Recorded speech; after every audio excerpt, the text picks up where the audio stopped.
છે તમારું પૂનમ્સ ફ્લેવર કિચનમાં। આજે હું તમને શીખવાડવાની છું વઘારેલી અડદની દાળ। અડદની દાળ બે રીતે બને છે, એક તો વઘારેલી અને ઘણાના ઘરોમાં બનતી હોય છે વઘાર્યા વગરની। તો આજે આપણે શીખીશું વઘારેલી અડદની દાળ। આ બહુ જ સરસ લાગે છે સ્વાદમાં। એના માટે મેં અહીંયા લીધી છે 150 ગ્રામ અડદની દાળ, એક બાઉલ જેટલી છે અને એને મેં સરસ 3 થી 4 પાણીએ ધોઈ લીધી છે। હવે આપણે એને કુકરમાં બાફી લઈએ। કુકરમાં હવે આપણે આ ધોઈને રેડી કરેલી અડદની દાળ હું આની અંદર નાખું છું। આને પલાળવાની બિલકુલ જરૂર નથી, આ તરત ચડી જાય છે। હવે આપણે આની અંદર પાણી નાખીશું। અડદની દાળ સરસ ડૂબી જાય અને માથે 1 થી 1.5 ઇંચ જેટલું પાણી ઉપર રહેવું જોઈએ, એ રીતે તમારે પાણી નાખવાનું છે। મેં અહીંયા 2 ગ્લાસ ભરીને પાણી નાખ્યું છે। હવે આની અંદર અડધી ચમચી મીઠું નાખું છું અને 1 ચમચી ઓઇલ।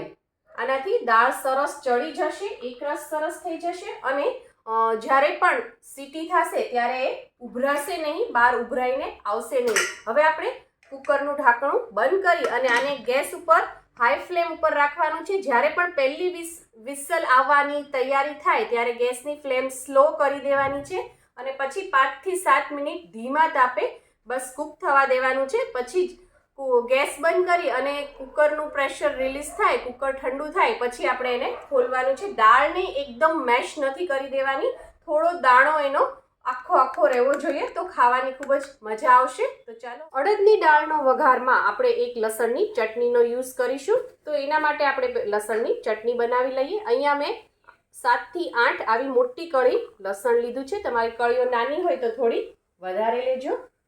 હવે આપણે એની અંદર નાખીશું 1 ચમચી ધાણા જીરું પાવડર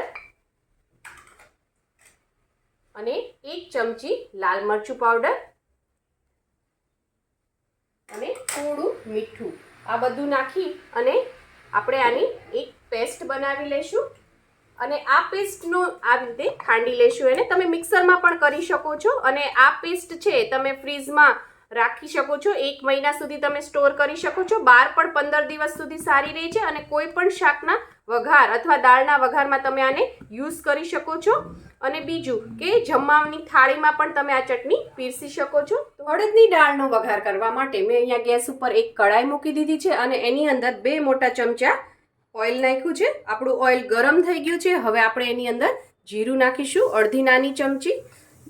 એની સાથે જ આપણે નાખીશું 7 થી 8 મીઠા લીમડાના પાન અને આ બધું સરસ આપણે અંદર ફૂટવા દઈશું। જીરું સરસ આ રીતે ફૂટી જાય એટલે આપણે એની અંદર નાખીશું 2 ચપટી હિંગ જરૂરથી નાખવી, કારણ કે અડદની દાળ પચવામાં ભારે હોય છે। હવે આપણે એની અંદર નાખીશું 5 ચમચી જેટલી હળદર અને આ બધી વસ્તુ સરસ આપણે મિક્સ કરી દઈશું।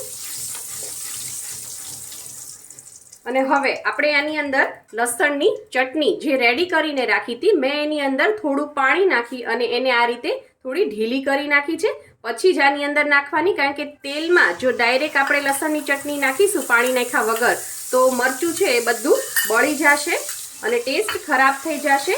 અને આ બધી પ્રોસીજર કરતી વખતે ગેસની ફ્લેમ એકદમ સ્લો રાખવાની છે અને ધીમા તાપે જ હવે આ ચટણીને આપણે સરસ આની અંદર કૂક થવા દઈશું। મેં કીધું હતું કે તમે લસણની ચટણી બનાવીને ફ્રીઝમાં 1 થી 1.5 મહિનો સ્ટોર પણ કરી શકો છો। જો તમે સ્ટોર કરવાના હો તો પાણી બિલકુલ નહીં નાખતા, એની બદલે એની અંદર 2 થી 3 ચમચી જેટલું ઓઇલ નાખી અને એરટાઇટ કન્ટેનરમાં ભરીને તમે 1.5 મહિના સુધી ફ્રીઝમાં રાખી શકો છો અને 15 થી 20 દિવસ સુધી બહાર પણ રાખી શકો છો। આ બધા મસાલાને આપણે હવે સરસ 2 થી 3 મિનિટ સુધી કૂક થવા દઈએ, જેથી લસણની બધી જ કચાશ નીકળી જાય। 2 મિનિટ થઈ ગઈ છે, બધા મસાલા સરસ કૂક થઈ ગયા છે ને આપણે પાણી નાખ્યું હતું એ પણ બધું જ બળી ગયું છે। હવે આપણે આની અંદર જે કૂક કરીને રાખી હતી અડદની દાળ એ નાખીશું।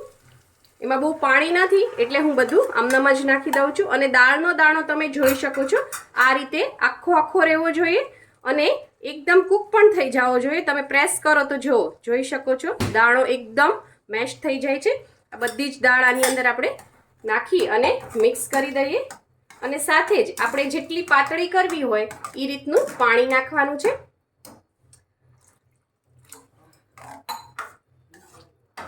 હું આની અંદર 1.5 ગ્લાસ જેટલું પાણી નાખું છું. તમે તમારી રીતે કન્સિસ્ટન્સી સેટ કરી શકો છો. અને દાળ જો તમે કૂક કરી બનાવી અને થોડી વાર પછી જમવા બેસવાના હો તો આ ધીરે ધીરે થીક થતી રહેશે, કારણ કે અડદની દાળ છે એ જલ્દીથી ઘાટી થઈ જતી હોય છે. તો એ રીતે કન્સિસ્ટન્સી સેટ કરવી, અથવા તો તમે જ્યારે પણ જમવા બેસો ત્યારે થોડું પાણી નાખી અને ફરીથી તમારે એને આ રીતે કરી લેવાની, ગ્રેવીવાળી થોડી, જો એ થીક થઈ ગઈ હોય તો. હવે આની અંદર મીઠું નાખવાનું છે. મીઠું આપણે બાફતી વખતે પણ નાખ્યું હતું, એટલે ટેસ્ટ કરીને ટેસ્ટ મુજબ તમે નાખજો. હું આની અંદર થોડું અડધી ચમચી જેટલું મીઠું નાખું છું અને બધું મિક્સ કરી અને આને 5 મિનિટ સરસ આપણે ઉકળવા દઈશું. અડદની દાળ જ્યારે આ રીતે ઉકળતી હોય ત્યારે એની અંદર થોડી કોથમીર નાખી દેવાની અને એને મિક્સ કરી દેવાની. ઉકળવામાં જે કોથમીરનો ટેસ્ટ આવે છે એનો બહુ જ સરસ આવે છે. 5 મિનિટ થઈ ગઈ છે, દાળ સરસ કૂક થઈ ગઈ છે. હવે આની અંદર હું 1 થી 1.5 ચમચી જેટલો લીંબુનો રસ નાખું છું. આપણે દાળને ખાટી નથી કરવાની, પણ આપણે જે બધા મસાલા નાખ્યા છે એને ટેસ્ટ બેલેન્સ કરવા માટે મેં એની અંદર લીંબુનો રસ નાખ્યો છે, કારણ કે અડદની દાળ ખાટી નથી હોતી.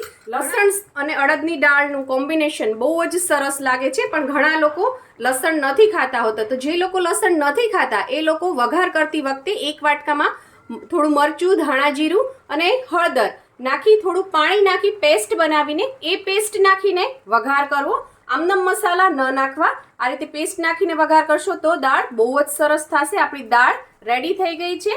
હવે હું એને સર્વ કરી લઉં અને ગેસની ફ્લેમ બંધ કરી દઉં છું. તમે બધા મારો વિડીયો ખૂબ સરસ રીતે જોવો છો, એના માટે તમારો ખૂબ ખૂબ આભાર.